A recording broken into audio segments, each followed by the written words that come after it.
بسم اللہ الرحمن الرحیم نحمدہ ونصلی علی رسولہ الکریم۔ جب سے کینیڈا والے بیان وہ سوسائٹی میں گیا ہے تو مسلسل سوشل میڈیا پہ ہائپ کریٹ کی جا رہی ہے، اور ایک مخصوص طبقے کی طرف سے جو بہت زیادہ شدت پسندی پھیلا رہا ہے۔ بار بار مجھے کہا جا رہا ہے کہ یہ جو معذرت آپ نے دوبارہ کی ہے یہ بھی قابل قبول نہیں ہے، اور اس طبقے کا بنیادی مقصد یہ ہے کہ میں یہ مانوں کہ میں نے گستاخی کی ہے اور پھر میں گستاخی سے معذرت کروں۔ جو غلطی مجھ سے ہوئی ہے اس پہ میں بار بار معذرت کر چکا ہوں، لیکن وہ طبقہ مسلسل دھمکیاں دے رہا ہے میرے واٹس ایپ پہ، قتل کی دھمکیاں، گستاخ اور جو فحش گالیاں دی جا رہی ہیں، سب کے نمبر بھی میں سیو کر رہا ہوں۔ تو یہ سب کچھ چل رہا ہے میرے ساتھ، تو مجھے خیال ہوا کہ میں ایک علمی لحاظ سے بہرحال میں اس پہ ایک ویڈیو ریکارڈ کرواؤں، کیونکہ جو کچھ میرے مخلص لوگ ہیں، بعض لوگ، میجورٹی نے مجھے گستاخ قرار نہیں دیا الحمدللہ، میجورٹی علماء نے، بلکہ انہوں نے اس کو ایک غلطی ضرور قرار دیا، علمی غلطی،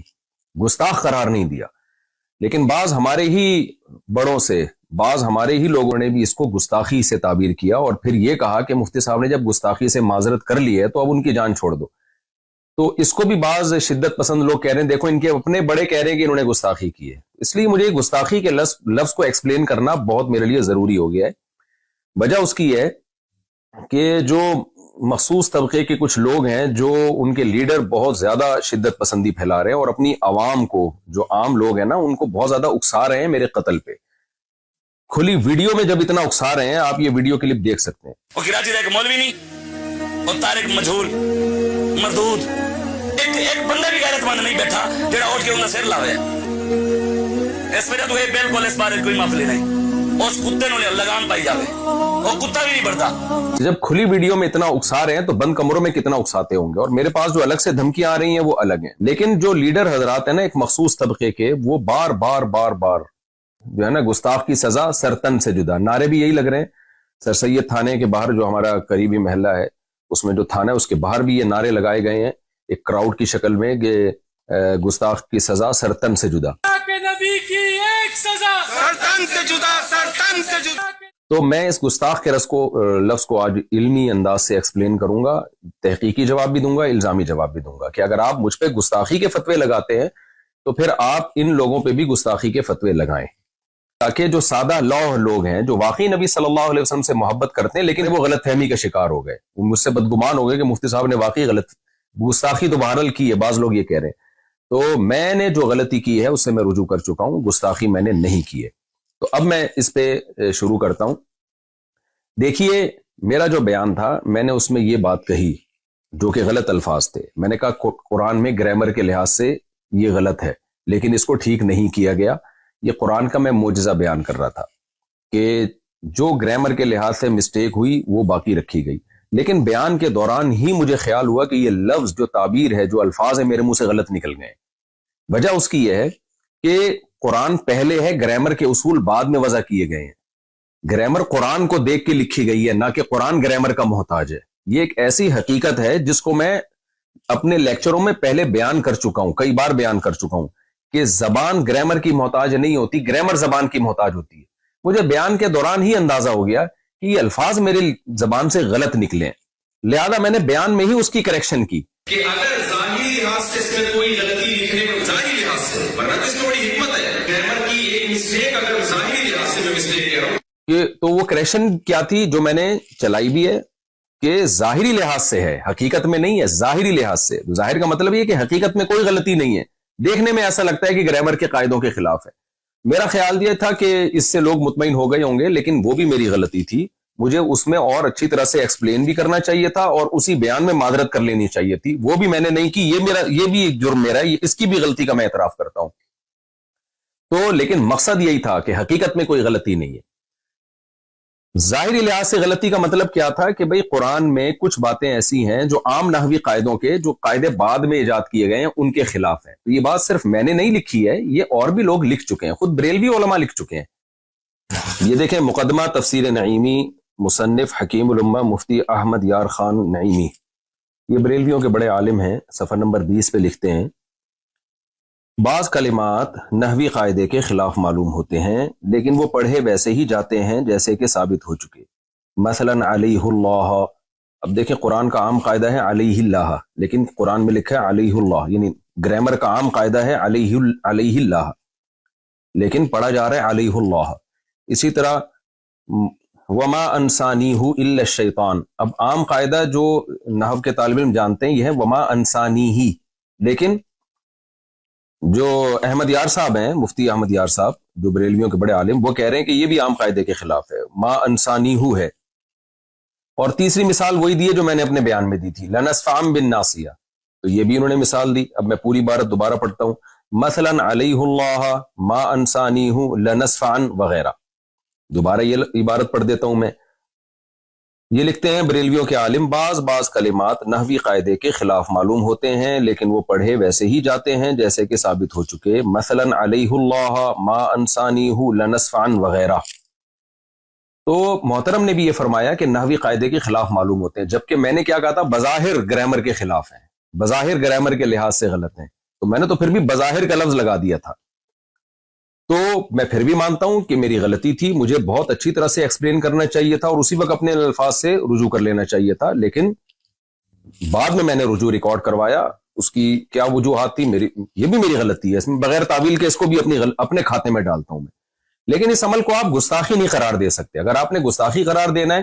پھر بریلوی کے ان عالم کے عمل کو بھی اور ان کی عبارت کو بھی آپ گستاخی قرار دیں۔ اور میں نے تو ان الفاظ سے توبہ کر لی، ان عالم نے تو توبہ بھی نہیں کی، اب تک تو ہمارے پاس کوئی ایسا ریکارڈ نہیں ہے کہ انہوں نے الفاظ سے توبہ کی ہو۔ تو اصل مدعا میرا یہ ہے کہ نہ میرے الفاظ کو آپ گستاخی پر لے جا سکتے ہیں، نہ تفسیر نعیمی کے مصنف کے الفاظ، بریلوی عالم کے الفاظ کو آپ گستاخی قرار دے سکتے ہیں۔ آپ ان کے الفاظ کو بھی علمی غلطی قرار دے سکتے ہیں، میرے الفاظ کو بھی علمی غلطی قرار دے سکتے ہیں، یہ علمی غلطی قرار دینے پر ہمیں کوئی اعتراض نہیں ہے، لیکن آپ اس عمل کو گستاخی مت قرار دیں، کیونکہ اگر یہ ہے تو میں گستاخ ہوں تو پھر یہ بھی گستاخ ہیں، اور وہ تمام علماء گستاخ ہیں جنہوں نے اس علمی نقطے کو اس انداز سے بیان کیا ہے۔ دوسری روایت دیکھیں، عن ہشام ابن عروۃ عن ابیہ قال سألت عائشۃ عن لحن القرآن ان هذان لساحران وعن قوله والمقيمين الصلاة والمؤتون الزكاة وعن قوله والذين هادوا والصابئون فقال يا ابن اختي هذا عمل الكتاب اخطأوا في الكتابة، رواه الطبری في تفسیره جلد نمبر 1 صفحہ نمبر 18۔ علامہ طبری رحمہ اللہ تعالیٰ اپنی تفسیر کی جلد نمبر 1 صفحہ نمبر 18 میں لکھتے ہیں، اور یہ روایت مصنف ابن ابی شیبہ میں بھی ہے،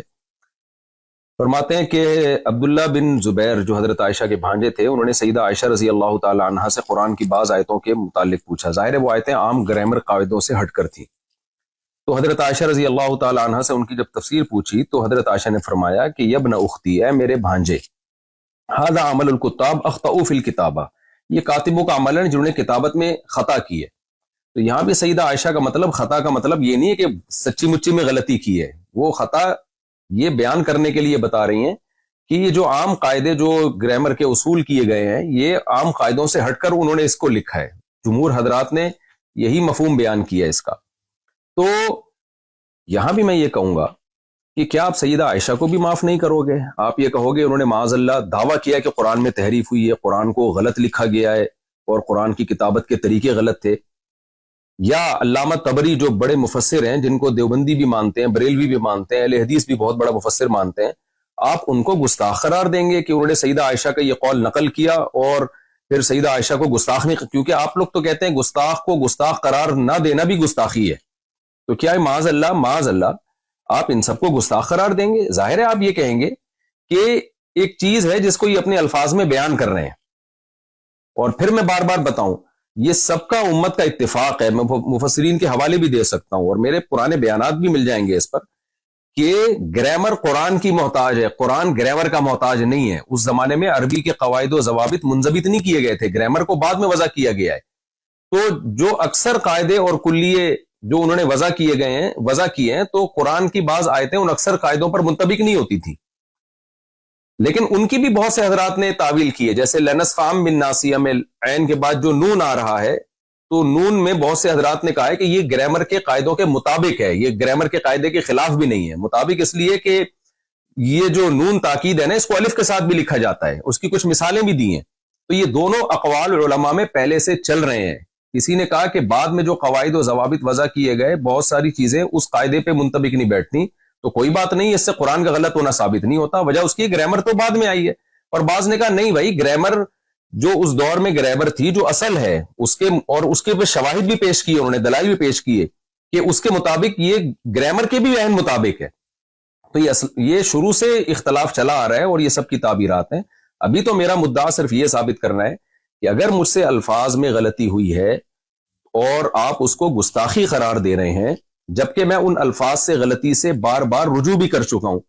تو کیا آپ ان بڑے بڑے حضرات کو بھی معاذ اللہ نقل کفر گستاخ قرار دیں گے؟ تو ہمیں اس طرز عمل پہ غور کر لینا چاہیے. اب ہم آتے ہیں دوسرے مسئلے کی طرف، لفظ امی کی طرف. اس پر بھی مجھ پہ بہت زیادہ گستاخیوں کے فتوے لگ رہے ہیں کہ میں نے رسول اللہ صلی اللہ علیہ وسلم کے بارے میں یہ کہا ہے کہ آپ لکھنا پڑھنا نہیں جانتے تھے، اور کہا گیا ہے کہ یہ بھی گستاخی کی ہے. بعض لوگوں نے تو یہ کہہ دیا کہ میں نے نبی کو ان پڑھ کہا ہے، حالانکہ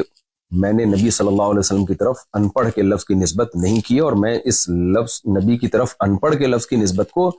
ادب کے خلاف سمجھتا ہوں. تو میں نے کہا ہے کہ آپ صلی اللہ علیہ وسلم لکھنا پڑھنا نہیں جانتے تھے. تو بعض حضرات نے یہ کہا ہے کہ نبی صلی اللہ علیہ وسلم جو تھے کسی انسان سے آپ نے نہیں سیکھا، اللہ نے آپ کو لکھنا پڑھنا سکھایا ہے. تو اس لیے میں نے جو یہ کہا کہ آپ لکھنا پڑھنا نہیں جانتے تھے، گویا یہ میں نے معاذ اللہ نقل کفر نبی کی گستاخی کی ہے، کیونکہ اللہ نے آپ کو لکھنا پڑھنا سکھایا تھا. تو دیکھیے یہاں بھی میں آپ سے عرض کروں گا، اگر آپ کی یہ رائے یہ ہے کہ اللہ نے نبی کو لکھنا پڑھنا سکھا دیا تھا، اور ہماری رائے یہ ہے کہ اللہ نے نبی کو لکھنا پڑھنا نہیں سکھایا تھا، یعنی جب تک آپ صلی اللہ علیہ وسلم دنیا میں رہے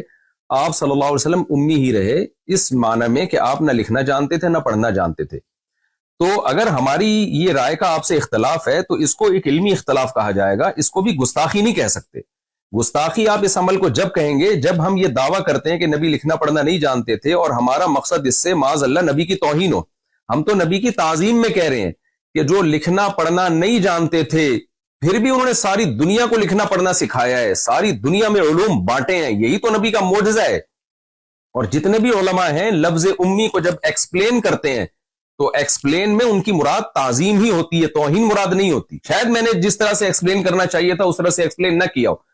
لیکن اس عمل کو آپ گستاخی نہیں قرار دے سکتے. تو اس میں بھی ہم اب دلائل کی دنیا میں جاتے ہیں. پہلے میں حدیث سے کچھ حوالے دوں گا آپ کے سامنے. تفسیر قرطبی جلد نمبر 7 صفحہ نمبر 299، اس میں عبداللہ ابن عباس رضی اللہ تعالیٰ عنہ کا یہ قول ہے، آپ وہاں جا کے سرچ کر سکتے ہیں. قال ابن عباس رضی اللہ عنہ، ابن عباس فرماتے ہیں کان نبیکم امیا لا یکتب ولا یقرأ ولا یحسب، قال اللہ تعالی وما كنت تتلو من قبله من کتاب ولا تخطه بیمینک. دلیل میں بھی وہی آیت پڑھی ہے عبداللہ بن عباس نے جو میں نے بیان میں پڑھی تھی، دلیل بھی وہی دی. عبداللہ بن عباس رضی اللہ تعالیٰ عنہ فرماتے ہیں تمہارے نبی صلی اللہ علیہ وسلم امی تھے، لا یکتبو نہ لکھنا جانتے تھے، ولا یقرأ اور نہ پڑھنا جانتے تھے. اور ہے نا ما انا بقاری، حدیث میں آتا ہے جب پہلی سورت نازل ہوئی ہے تو جبریل علیہ السلام نے فرمایا اقرأ، تو آپ نے کیا فرمایا تھا؟ ما انا بقاری. تو یہی بات عبداللہ بن عباس نے کی. ولا یحسب اور نہ حساب جانتے تھے. اور پھر آپ نے دلیل کے طور پہ قرآن کی آیت پیش کی وما كنت تتلو من قبله من کتاب ولا تخطه بیمینک، کہ آپ کے دائیں ہاتھ نے نہیں لکھا اس کو اور آپ نے اس سے پہلے کبھی کوئی کتاب پڑھی نہیں ہے. اور پھر علامہ قرطبی جو ہے حدیث کی کتاب سے عبداللہ بن عمر رضی اللہ تعالیٰ عنہ سے بھی یہ روایت نقل کرتے ہیں، عن ابن عمر رضی اللہ عنہما عن النبی صلی اللہ علیہ وسلم قال امت امیت لا نکتب ولا نحسب، ہم ایک امی امت ہیں، نہ ہم لکھتے ہیں نہ ہم پڑھتے ہیں. اچھا بعض لوگ ہو سکتا ہے ترجمے میں یہ گڑبڑ کریں کہ نبی صلی اللہ علیہ وسلم کے بارے میں جو عبداللہ بن عباس نے فرمایا کہ نبی نہ لکھتے تھے نہ پڑھتے تھے، تو اس سے یہ کہاں ثابت ہوتا ہے کہ لکھنا اور پڑھنا نہیں جانتے تھے؟